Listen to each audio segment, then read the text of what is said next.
Deskripsi teknis kode masalah OBD2, Sistem Injeksi Udara Sekunder Insufficient Flow, Bank 1. Apa artinya itu?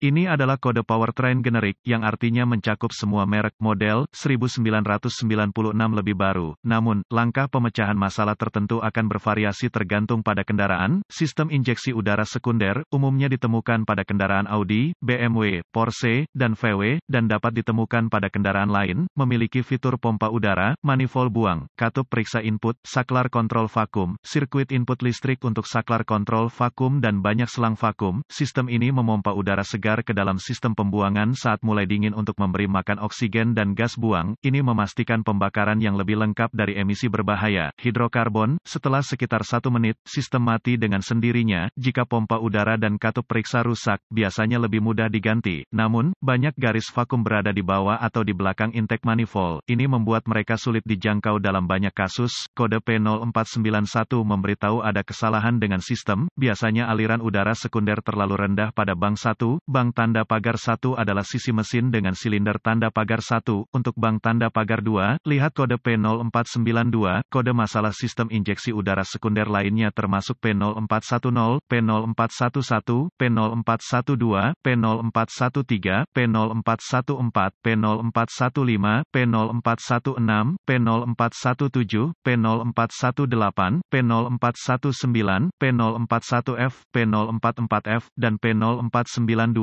Gejala-gejala kode mesin P0491 dapat mencakup penerangan lampu indikator kerusakan, mil. Penyebab potensial untuk P0491 dapat meliputi katup berjenis exhaust manifold yang salah sekring atau relay untuk pompa injeksi udara sekunder mungkin rusak, pompa udara rusak, selang vakum bocor, saklar kontrol vakum yang buruk, jalur vakum kebocoran pada selang, perpipaan antara pompa injeksi udara sekunder dan kombi atau injeksi udara sekunder, sensor untuk tekanan udara sekunder mungkin rusak, katup kombi sendiri rusak, port injeksi udara sekunder di kepala silinder dapat dipasang dengan karbon. Port injeksi udara sekunder di kepala silinder dapat melalui prosedur diagnostik dan perbaikan yang tersumbat. Sebagian besar tes diagnostik harus dilakukan ketika mesin benar-benar dingin. Beberapa tes tindak lanjut mungkin harus menunggu sampai mesin benar-benar dingin lagi, biasanya beberapa jam. Beberapa tes juga dapat menghasilkan kode kesalahan tambahan. Ingatlah untuk menghapus semua kode kesalahan ketika Anda telah menemukan dan memperbaiki masalah. 1. Periksa pompa. Pastikan mesinnya benar-benar dingin. Lepaskan selang tekanan dari pompa atau dari katup periksa berjenis mana yang lebih mudah dijangkau. Mintalah seseorang menyalakan mesin saat Anda memeriksa untuk memastikan pompa bekerja dan memompa udara keluar dari ujung selang atau puting keluar, tergantung di mana Anda melepasnya. Jika udara memompa, lanjutkan ke langkah 4. Jika tidak, lanjutkan ke langkah 2.2. Cabut konektor harness listrik dari pompa. Berikan 12 volt ke pompa dengan kabel jumper, terminal dengan kabel coklat DRD dan terminal lainnya positif. Jika pompa berjalan, lanjutkan ke langkah 3. Jika tidak, pompa harus diganti. 3. Pastikan mesinnya dingin. Hubungkan multimeter, lalu suruh seseorang menyalakan mesin untuk melakukan langkah ini. Tes konektor harness pompa untuk memastikannya memiliki 12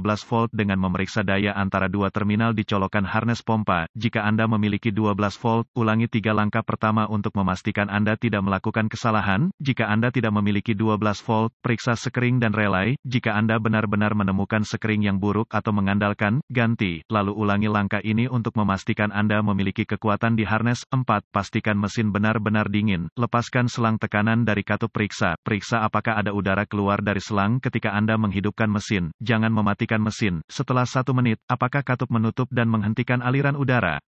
Jika demikian, maka katup periksa berfungsi dengan baik. Jika katup tidak beroperasi, lanjutkan ke langkah 5. Jika katup tetap terbuka, lepaskan selang kontrol vakum dan nyalakan mesin. Mesin tidak harus kedinginan untuk pengujian ini. Jika katup tetap terbuka, katupnya buruk. Jika ditutup, saklar kontrol vakum kemungkinan besar adalah masalahnya. 5. Untuk langkah ini, Anda akan membutuhkan pompa vakum yang tersedia di toko onderdil mobil. Mulai mesin dengan pompa vakum terpasang dan memegang puting katup vakum. Jika katup terbuka, lepaskan ruang hampa udara. Jika katup tertutup, katup itu oke. Jika katup tidak terbuka sama sekali atau jika tidak menutup, maka katup perlu diganti. 6. Biarkan mesin benar-benar dingin. Pasang vakum ke selang kontrol di katup periksa. Mulai mesin, Anda harus memiliki setidaknya 10 hingga 15 inci ruang hampa udara. Jika tidak, Anda mungkin harus membawa kendaraan ke toko karena pengujian diagnostik lebih lanjut memerlukan penghapusan beberapa komponen mesin. Jika tidak ada vakum atau pembacaan vakum rendah, lanjutkan ke langkah 7.7.